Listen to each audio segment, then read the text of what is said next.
E aí, pessoa, tudo bem com você? Eu espero que sim. O último vídeo desse canal, que teve uma repercussão um pouco maior, foi um vídeo onde eu falei sobre um resumo de como funcionam as etapas de um tribunal do júri segundo a lei. Lá naquele vídeo eu resumi cada etapa do tribunal do júri. E foi um vídeo que teve um alcance relevante aqui para esse canal. E com base na relevância desse vídeo, eu abri uma caixinha de perguntas lá no Instagram, pedindo para as pessoas me relatarem as dúvidas que elas têm sobre o Tribunal do Júri. E eu peguei as 9 perguntas que mais se repetiram para trazer aqui para o YouTube. Porque se elas se repetiram bastante lá no Instagram, é possível que elas sejam, uma dúvida um pouco popular a respeito desse tema.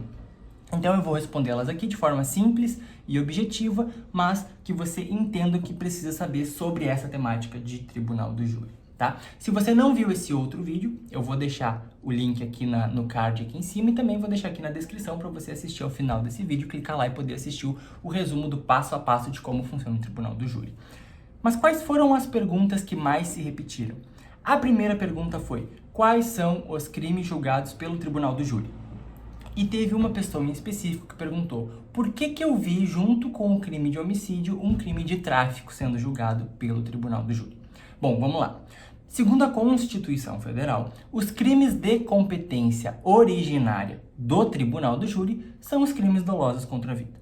Quais são os crimes dolosos contra a vida? Homicídio, induzimento, instigação ou auxílio por terceiros ao suicídio, infanticídio e as espécies de aborto.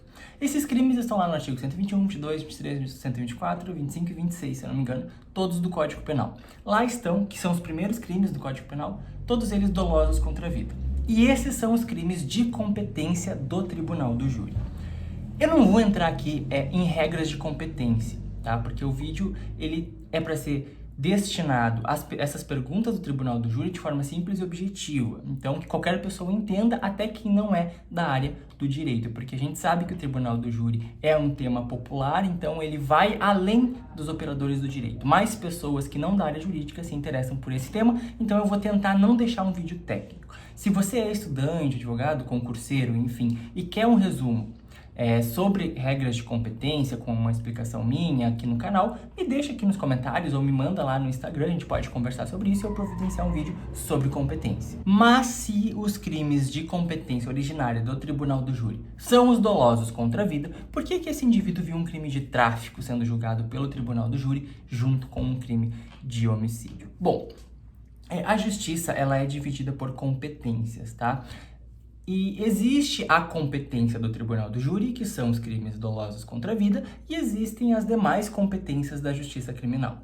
O homicídio, por exemplo, ele é de competência do Tribunal do Júri. O crime de tráfico, não. Ele não é de competência do Tribunal do Júri. Ele é de competência do juiz togado, tá? Lá no rito comum, ordinário da lei de drogas, da justiça criminal. Porém, a competência do Tribunal do Júri, ela é a competência supostamente mais forte dentro do processo penal. Então, qualquer crime cometido em conexão com um crime doloso contra a vida será julgado pelo Tribunal do Júri. O que isso quer dizer, Felipe? Vamos lá. Vamos pensar que nós temos um crime de homicídio, aonde o mandante é uma pessoa maior de idade e a pessoa que ia executar a tarefa de matar ou de tentar matar é uma pessoa menor de 18 anos, um adolescente, já tem 17 anos. Ele vai lá, dá a ordem, o menor vai lá, tenta executar, não consegue, ou consegue, enfim, vira um processo doloso contra a vida, vai a Tribunal do Júri. Junto com o homicídio, esse cara que foi o mandante, ele cometeu outro crime, que é o crime de corrupção de menores. Toda vez que você faz com que o menor cometa um crime por influência sua, por ordem sua, enfim, você comete o crime de corrupção de menores. O crime de corrupção de menores, ele não é de competência do júri, ele é de competência da justiça criminal comum. No entanto, como este crime de corrupção de menores foi cometido no contexto do homicídio, ele será julgado pelo Tribunal do Júri. Então, o Tribunal do Júri vai julgar o homicídio tentado ou consumado cometido por esse adolescente e e pelo mandante, né? E o crime também de corrupção de menores, porque eles aconteceram no mesmo contexto fático. Então, todos os crimes dolosos contra a vida são de competência do tribunal de júri e todos os crimes conexos aos crimes dolosos contra a vida também. Outro exemplo para você entender. Imagine o crime de aborto, onde um casal jovem aí, de 18 anos, teve uma criança, abortou, e para que ninguém soubesse desse fato, foi lá e ocultou o feto abortado, ocultou o cadáver. Nós temos dois crimes, o crime de aborto e o crime de ocultação de cadáver.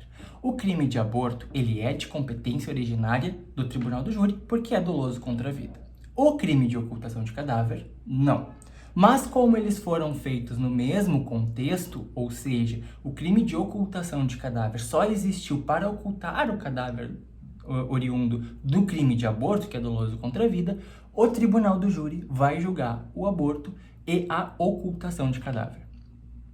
A pessoa que comentou do tráfico, a mesma coisa. Esse tráfico que foi julgado pelo tribunal do júri ocorreu no mesmo contexto do homicídio, por isso que foi julgado pelo conselho de sentença. Então, para resumir, quais são os crimes de competência do tribunal do júri? Todos aqueles dolosos contra a vida do artigo 121 ou artigo 126 do Código Penal e todos que forem conexos a esses crimes. Pergunta número 2.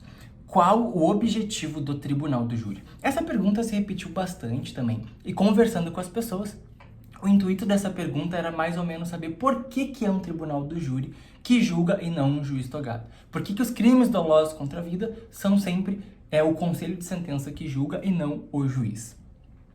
Supostamente, o legislador, quando deu a competência para os jurados dos crimes dolosos contra a vida serem julgados por eles, que ele entendeu que o crime doloso contra a vida é o crime mais grave que se pode cometer em sociedade. É um ser humano tirando a vida, ou tentando tirar a vida, de outro ser humano. São um semelhante tentando acabar com a existência de outro semelhante. Com base nisso, o legislador entende que se um semelhante chegou a ponto de tirar a vida de outro semelhante, então ele deverá ser julgado pelos seus semelhantes daquela sociedade onde o crime ocorreu. Por isso que, quando uma pessoa tira a vida de outra ou tenta tirar a vida de outra, por fatos de o legislador entender, até historicamente falando, que é o crime mais grave, ele jogou a competência para os semelhantes daquela pessoa que cometeu o crime julgarem ela, tá? Então, tira a competência do juiz e bota em pessoas da sociedade onde o crime ocorreu para que julguem o seu semelhante que tirou ou tentou tirar a vida de outro semelhante. Basicamente, esse é o objetivo do tribunal do júri. A terceira pergunta: quanto ganha um jurado do tribunal do júri? Absolutamente de dinheiro, absolutamente nada. Ganha experiência de vida. Eu acho uma experiência muito enriquecedora, tá? Para fins culturais, para fins de experiência de vida, enfim, mas financeiramente não ganha nada. Quem pode ser jurado? A pergunta número 4. Todas as pessoas maiores de 18 anos podem ser juradas desde que sejam brasileiras, nato ou naturalizado, estar no gozo dos direitos políticos, ou seja, não ter nenhum BO com a justiça eleitoral, tá? Não exige qualquer tipo de qualificação profissional, não precisa. E também não pode ter sido processado criminalmente, tem que presumir-se que aquela pessoa seja idônea. E quem não pode ser jurado? Também perguntaram isso. Não pode ser, e eu vou colocar dentro da mesma resposta de quem pode ser jurado.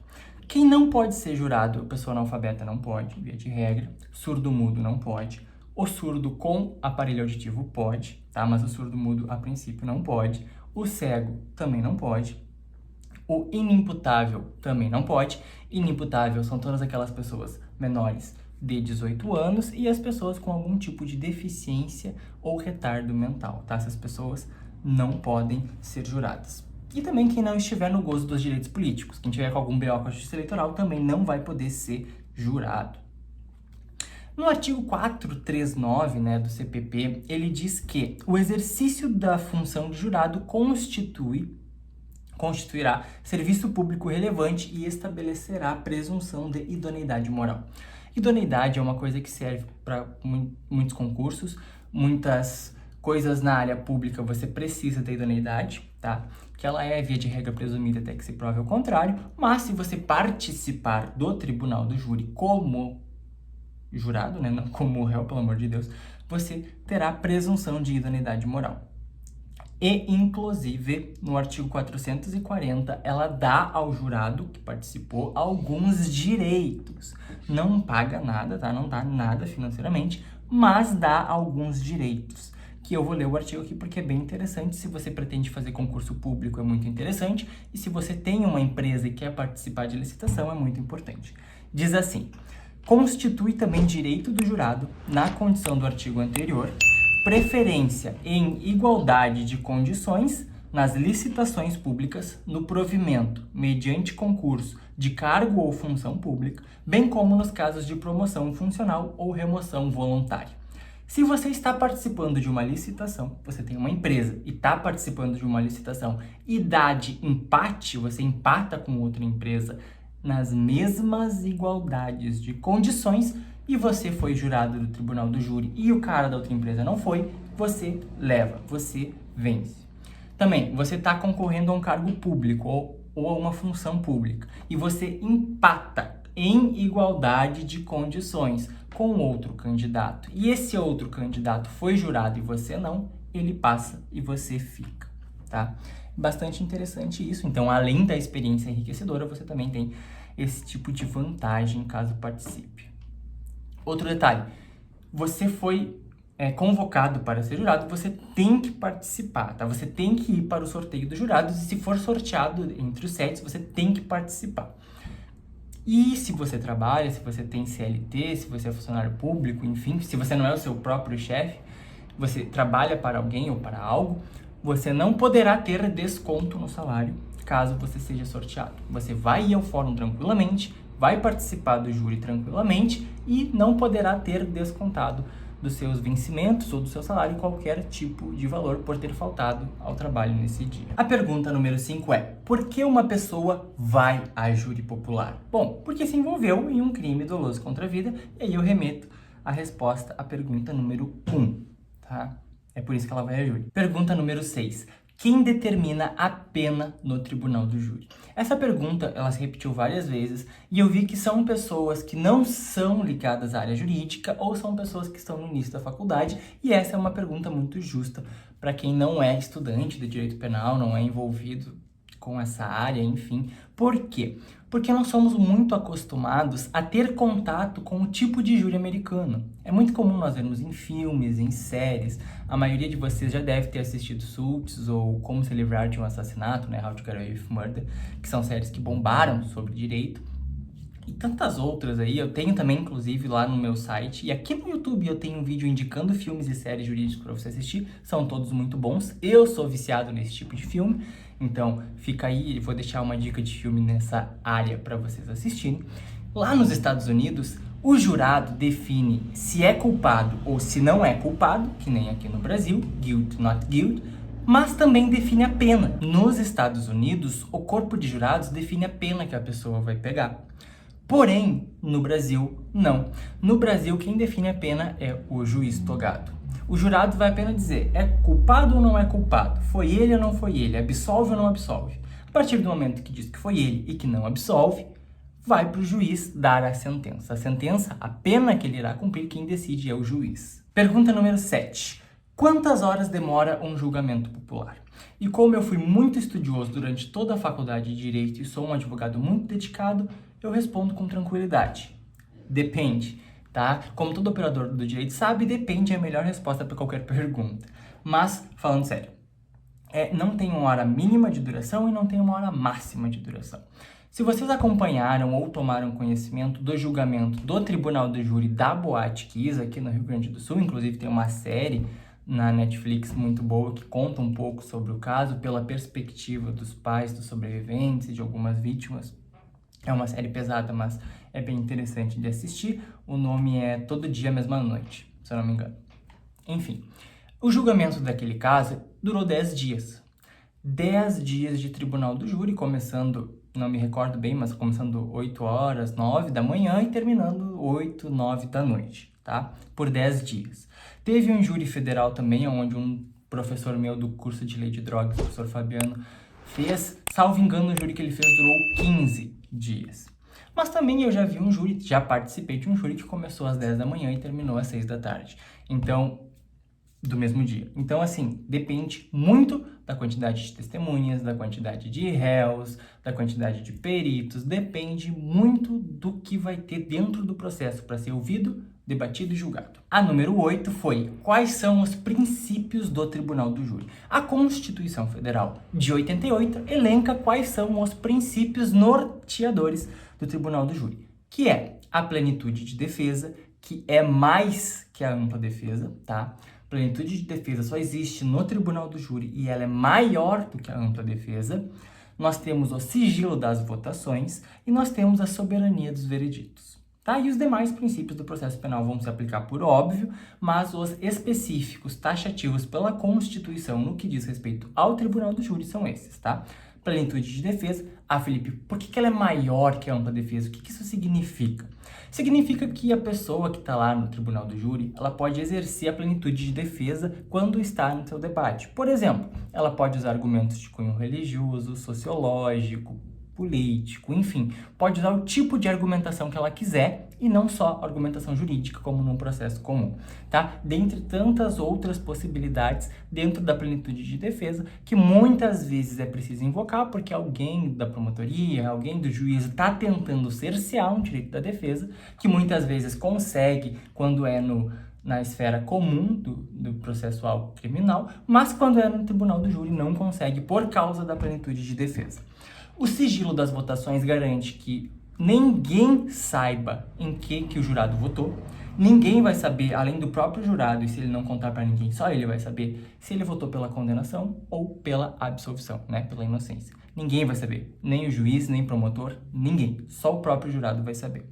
E a soberania dos vereditos diz que um juiz togado não pode reverter a decisão do jurado. Se o jurado diz que ele é condenado, o juiz togado de primeiro e segundo grau não pode dizer que ele é inocente.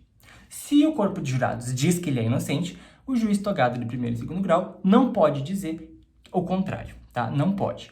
O que pode acontecer é um júri ser anulado, como o da Boate Kiss foi, e aí ser designado novo júri, tá? Novo júri.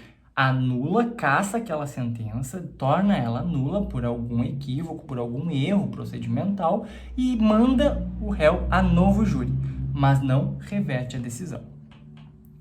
A pergunta número 9, e por última, e foi acho que uma das que mais se repetiu, é: o que acontece se o jurado intimado a comparecer se ausenta? Bom, a lei não garante ao jurado, né, a prerrogativa, né, o direito de declinar de uma intimação, de uma convocação do plenário. Então, se você foi convocado, né, intimado a comparecer, você tem que comparecer, sob pena de levar uma multa. Essa multa pode ter um valor bem considerável, sendo no mínimo um salário mínimo e no máximo 10 salários mínimos, conforme a condição econômica do jurado faltante.